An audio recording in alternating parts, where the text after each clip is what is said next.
Bonjour, c'est Eva Carter et aujourd'hui nous allons lever le voile sur l'un des plus beaux contes de fées de l'histoire. L'image créée par le cinéma au milieu du XXe siècle est une immense tromperie qui cache la véritable personnalité de l'impératrice Élisabeth. Au lieu d'une légende pleine de bonté, nous découvrons l'histoire d'une femme dont le narcissisme a brisé la vie de ses 4 enfants. Si vous êtes intéressé par les secrets de l'histoire qu'on ne vous enseigne pas à l'école, n'oubliez pas de vous abonner à la chaîne et de mettre un j'aime dès maintenant. Cela m'aide à réaliser plus d'enquêtes de ce genre pour vous. En avril 1854, la jeune Sissi a épousé François-Joseph. L'empereur adorait sa fiancée, mais pour elle, Vienne est devenue une cage dorée.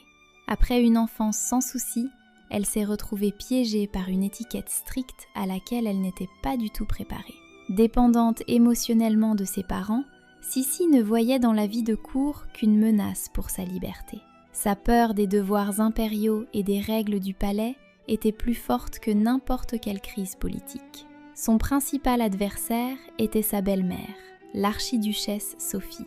Cette femme puissante ne tolérait aucune opposition et ne voyait en sa belle-fille qu'un simple outil pour assurer la lignée. La pression était immense, et Sissi a tenté de fuir la réalité en se réfugiant dans des résidences de campagne. Mais ses obligations la suivaient partout. Un conflit sur le comportement de l'impératrice n'a été que le début d'une longue confrontation. Sophie connaissait les règles du jeu, un jeu dans lequel l'infantile Élisabeth n'avait aucune chance. À peine 10 mois après le mariage, leur première fille est née et a été prénommée comme la grand-mère. Sophie a même laissé un mot sous-entendant qu'une impératrice sans héritier mâle était inutile. Cette humiliation a été la première étape d'une rupture profonde qui allait changer à jamais le caractère de Sissi et prédestiner le destin tragique de ses enfants. Au printemps 1857, Sissi a décidé de montrer sa force de caractère en transformant un voyage politique en Hongrie en un acte de défi personnel. Malgré les avertissements pressants de sa belle-mère et le fait que ses 2 petites filles n'étaient pas en forme, l'impératrice a insisté pour qu'elle fasse partie du voyage. Elle avait soif de liberté et voulait découvrir la culture hongroise, sans réaliser le prix qu'elle allait payer pour cet entêtement. Durant le trajet, l'état des enfants s'est dégradé rapidement. Si la petite Gisèle a réussi à se rétablir, la petite Sophie, âgée de 2 ans, s'est affaiblie d'heure en heure. Après une longue et pénible lutte, la vie de l'enfant s'est éteinte dans les bras de sa mère. François-Joseph a été contraint de poursuivre sa visite officielle, laissant Élisabeth rentrer seule à Vienne, accompagnée seulement par cette tragédie silencieuse. Cet événement a changé Sissi pour toujours, la plongeant dans un abîme de désespoir profond. Elle est devenue l'ombre d'elle-même, passant des journées entières dans la crypte impériale. Au lieu de montrer de la sympathie, sa belle-mère a utilisé ce qui s'était passé comme une preuve de l'incompétence maternelle d'Élisabeth. Mais alors que l'impératrice pleurait sa perte irremplaçable, la cour continuait d'exiger des résultats. La dynastie avait désespérément besoin d'un héritier mâle, et cette pression n'a fait qu'accentuer le désir de Sissi de s'enfuir le plus loin possible de la réalité. C'est alors que son détachement a commencé à prendre des formes inquiétantes, se transformant en une quête sans fin de salut hors du cercle familial. La perte de son premier-né n'était que le début de son long chemin d'isolement, où sa douleur personnelle est devenue plus importante que la vie de ceux qui avaient encore besoin de son amour. Enfin, un événement tant attendu s'est produit dans l'Empire. L'héritier du trône, Rodolphe, est né. Il semblait que la crise était passée et qu'Élisabeth pouvait célébrer sa victoire. Cependant, pour l'impératrice elle-même, ce moment n'était que l'accomplissement officiel de ses devoirs envers la maison de Habsbourg. Considérant sa dette payée, elle a commencé à chercher un moyen légal de quitter Vienne. Le prétexte a été une soudaine maladie pulmonaire, qui est devenue la justification parfaite pour Sissi de s'échapper de sa cage dorée. Elle a choisi l'endroit le plus reculé accessible à l'époque, l'île de Madère. Pendant 2 longues années, les petits Gisèle et Rodolphe ont grandi sans connaître aucune chaleur maternelle. Quand Élisabeth est enfin revenue au palais, elle a été confrontée à une réalité glaciale. Ses enfants ne reconnaissaient plus la femme qui leur avait donné la vie. Chaque tentative pour les embrasser se terminait par des larmes amères, car elle était devenue pour eux une parfaite étrangère. Mais au lieu d'essayer de reconstruire ce lien brisé, l'impératrice s'est de nouveau concentrée sur ses propres intérêts et ses voyages sans fin. Pendant que Sissi cherchait la paix intérieure sur des rivages lointains, son fils est tombé sous le contrôle d'un système brutal. La mère s'est pratiquement retirée du processus d'éducation, laissant les enfants aux soins de leur père et de tuteurs sévères. Cette longue absence a posé les bases de la catastrophe à venir. Alors que l'impératrice se concentrait sur son perfectionnement personnel, la vie du prince héritier commençait à devenir une suite d'épreuves où, au lieu du soutien parental, il ne rencontrait que les murs froids du palais et un entraînement militaire rigoureux. Ce fut le moment où le fossé psychologique entre la mère et ses enfants est devenu infranchissable, et Rodolphe a entamé son chemin vers une fin tragique. L'empereur François-Joseph rêvait de faire de son fils un soldat invincible, ignorant totalement la santé fragile du garçon. L'éducation de Rodolphe s'est transformée en un cauchemar sans fin sous la surveillance d'un mentor cruel. Le garçon était forcé de s'entraîner pendant des heures dans la glace et la neige, et pour endurcir son caractère, il était soumis à des attaques de sangliers sauvages. Son enfance a été imprégnée de peur. Son repos nocturne était interrompu par des coups de feu intentionnels destinés à le rendre viril. Quand les rapports sur la souffrance de son fils sont parvenus à Élisabeth, elle a montré un rare moment de détermination et a exigé le renvoi immédiat du mentor. Il semblait que le cœur de la mère s'était enfin dégelé, mais ce ne fut qu'un bref éclair d'intérêt. Presque immédiatement après, Sissi a de nouveau quitté la cour de Vienne, laissant l'enfant seul avec ses démons intérieurs et son père sévère. Pendant que l'héritier tentait de soigner ses blessures émotionnelles, sa mère s'est trouvée une nouvelle obsession, transformant sa propre vie en un autel dédié à la beauté et à la santé. Sa fixation sur son apparence et le contrôle strict de son corps ont atteint des proportions effrayantes qui causeraient aujourd'hui une vive inquiétude chez n'importe quel spécialiste médical.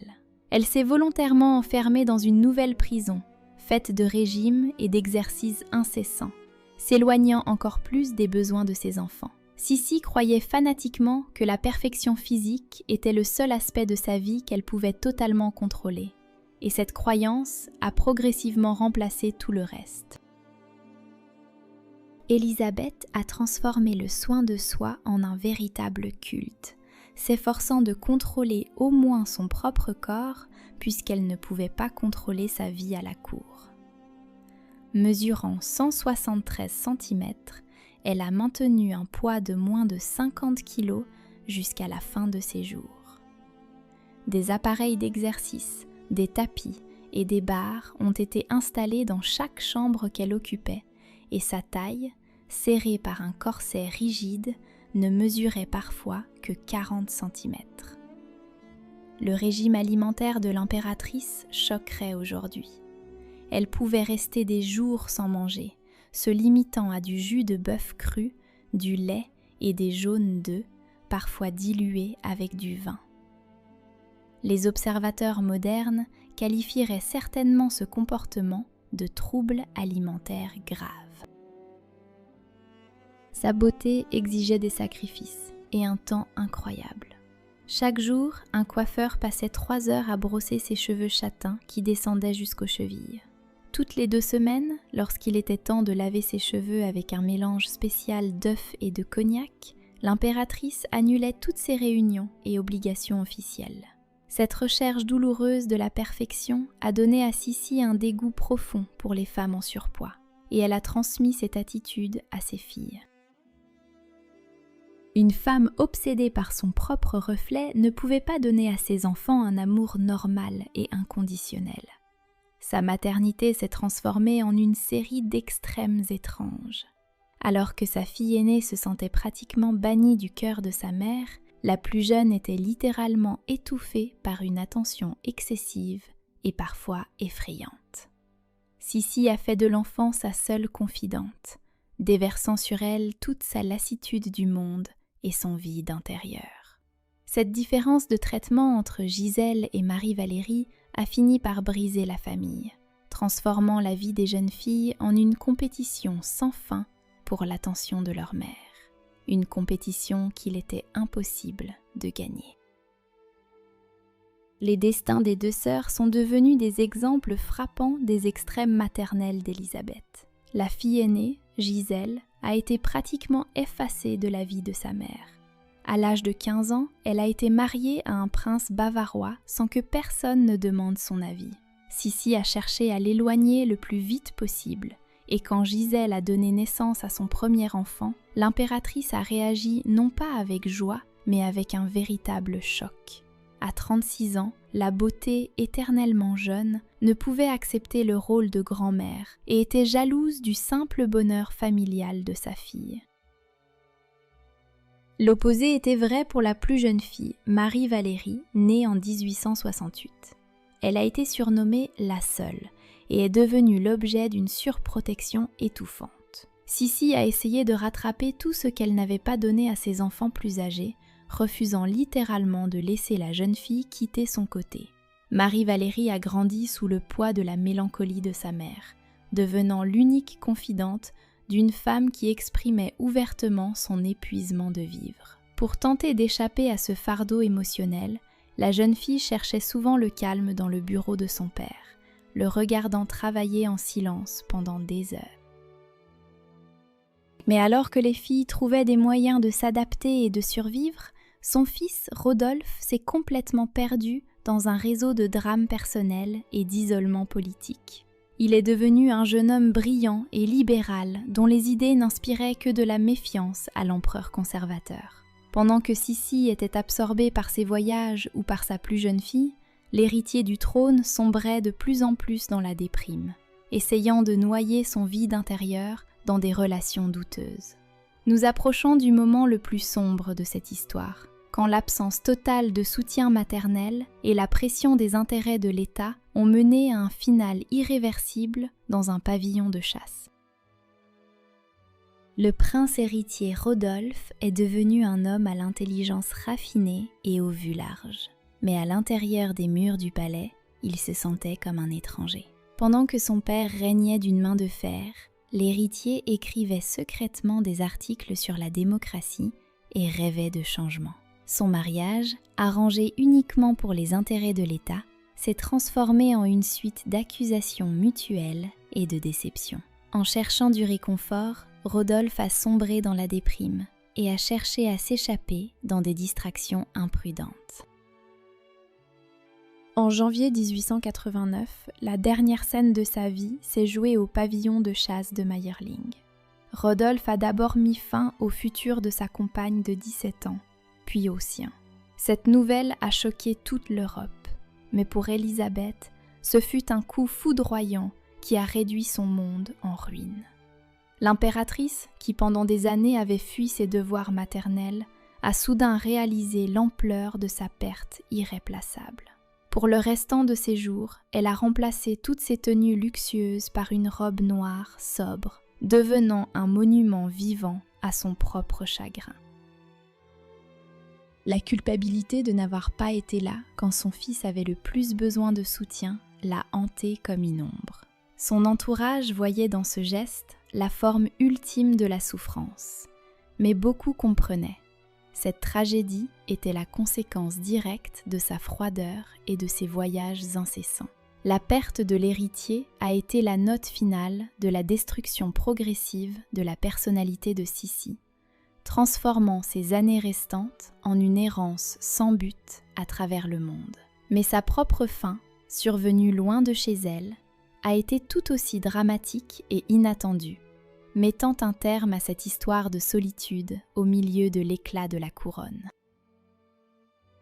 Le 10 septembre 1898, à l'âge de 60 ans, Élisabeth a été victime d'un attentat à Genève. Cette nouvelle a choqué l'Europe, mais pour ceux qui la connaissaient intimement, elle a apporté une sorte de délivrance. Marie-Valérie a compris que sa mère n'aurait jamais accepté de vieillir ou de perdre son image parfaite. Ainsi s'est terminée la vie d'une femme dont l'héritage reste très controversé. Derrière la façade brillante se cachaient les destins de 4 enfants qui ont souffert de son narcissisme. Gisèle, pratiquement envoyée au loin pour la tranquillité de sa mère. Rodolphe, laissé sans soutien durant sa période la plus sombre. Et Marie-Valérie, étouffée sous le poids de la mélancolie maternelle. La vraie Sissi était loin de l'image de l'écran. C'était une femme qui faisait passer ses caprices avant le bonheur de ses proches, et ses enfants en ont payé le prix fort. L'histoire d'Élisabeth est un rappel que même l'apparence la plus éblouissante ne peut combler un vide intérieur. Sur ce, notre voyage dans l'histoire des Habsbourg touche à sa fin. Quel destin parmi les enfants de l'impératrice vous a semblé le plus injuste? J'attends vos avis dans les commentaires. Et ne partez pas tout de suite.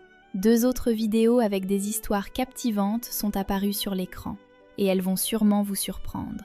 Cliquez sur l'une d'elles, et on se retrouve dans le prochain épisode. Salut!